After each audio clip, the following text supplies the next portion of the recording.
माँ शारदे को नमन। आप सभी को मेरा प्रणाम। आज दिन शनिवार है। बजरंगबली सब पे कृपा बनाए रखें।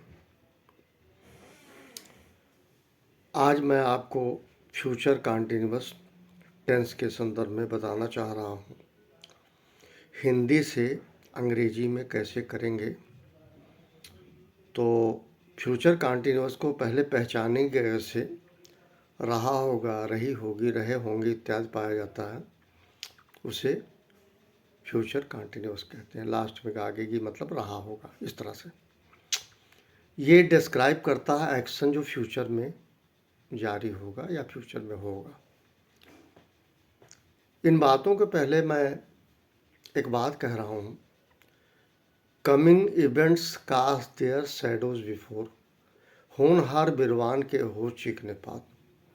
इसी क्रम में एक बात कहूँगा, a good face is the best letter of recommendation. मैंने देखा है छोटे छोटे बच्चे, राइजिंग एज के बच्चे, ग्रोइंग एज के बच्चे अपने माता पिता को समेटते हैं, मैं उनका बेटा हूँ, मैं उनका भाई हूँ, ये वो सब बातें। मैं ये कहता हूँ, आप अपने माता पिता या अपने सगे संबंधियों का परिचय क्यों देते हैं? इससे आप कमज़ोर होंगे। अगर आप में स्वयं में शक्ति होगी तो लोग पहचान जाएंगे। इसलिए आप अपने कर्म कर्तव्य अभिव्यक्ति ऐसा करें कि लोग खुद ब खुद जान ले ये किसका पुत्र है, ठीक है, या पुत्री है। पुत्र पुत्री के संतान के बारे में कह रहा हूँ, not particularly son, daughter also. अब मैं सीधे आता हूँ फ्यूचर कंटीन्यूअस टेंस में। अफर्मेटिव के अंतर्गत जो स्ट्रक्चर होगा वो सब्जेक्ट होगा। According to subject shall be will be होगा, पर नई जनरेशन में सब जगह बिल लगाया जा रहा है, लेकिन मैं जो पढ़ा हूँ वही मैं बता रहा हूँ। आई बी के साथ शैल भी होगा। उसके बाद प्लस V1 यानी वर्ब के फर्स्ट फॉर्म में ING plus object, rest of the sentence. ये अफर्मेटिव हुआ। सबसे पहले बच्चा जब जन्म लेता है, जब पढ़ने जाता है, इसके पहले वो खेलता है। मैं अगर ये कहूँ राम फुटबॉल खेल रहा होगा, तो Ram will be playing football. एक। दूसरा, गीता एक पत्र लिख रही होगी, Geeta will be writing a letter. तीसरा, तुम बैडमिंटन खेल रहे होगे, you will be playing badminton. Sarla किताबें पढ़ रही होगी, Sarla will be reading books. ये हो गया आपका अफर्मेटिव, ठीक। अब आ जाइए नेगेटिव। नेगेटिव में वही बात, subject shall be will B था, ठीक है। शैल या विल के बाद आप नॉट लगा दें, उसके बाद वी बी बी बी, उसके बाद वर्ब के फर्स्ट फॉर्म में ING plus rest of the sentence, object and rest of the sentence. जैसे राम स्कूल नहीं जा रहा होगा, Ram will not be going to school. Sarla किताबें नहीं पढ़ रही होगी, Sarla will not be reading books. Geeta पत्र नहीं लिख रही होगी, Geeta will not be writing a letter. ये हो गया नेगेटिव। उसके बाद आ जाइए इंटेरोगेटिव। इंट्रोगेटिव में आप हथियार बनाएंगे शैल या विल को।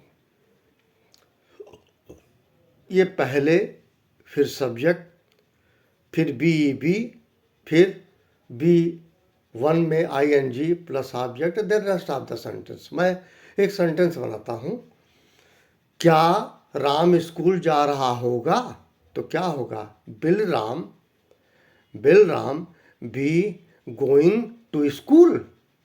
क्या सीता किताबें पढ़ रही होगी, तो क्या होगा, will Sita be reading books.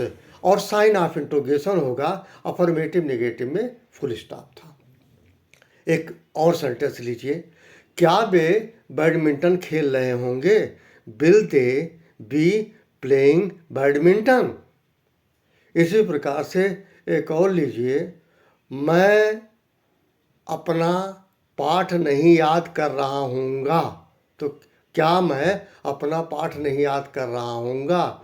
Shell I not be learning my lesson? अब मैं यहाँ ये बता रहा हूँ, इंटेरोगेटिव, इंट्रोगेटिव एंड निगेटिव दोनों को मर्ज करके आप समझिए, ज़्यादा बेहतर होगा। प्रश्नवाचक हो या प्रश्नवाचक निषेधात्मक हो, प्रश्नवाचक में जो स्ट्रक्चर होता है सिर्फ इतना फ़र्क है, सबसे पहले शैल या विल होगा, फिर सब्जेक्ट होगा, फिर बी होगा, फिर बी के बेस वर्ब के बेस फॉर्म में आईएनजी होगा, ऑब्जेक्ट होगा, रेस्ट ऑफ द सेंटेंस होगा।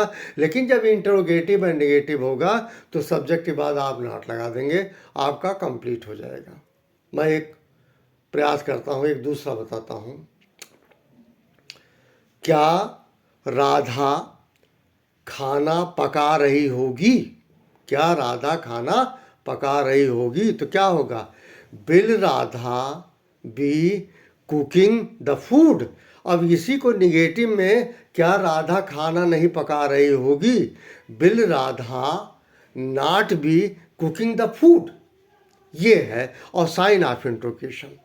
इस प्रकार से 4 प्रकार के सेंटेंस हैं, affirmative, negative, interrogative, interrogative and negative.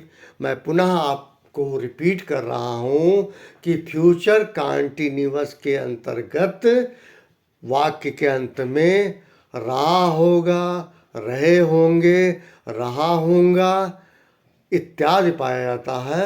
यह आपका फ्यूचर कॉन्टिन्यूअस है। जो इस बात का वो द्योतक है कि ये डिस्क्राइब इसलिए किया जाता है कि action that will happen in future, this is all about for the future continuous tense.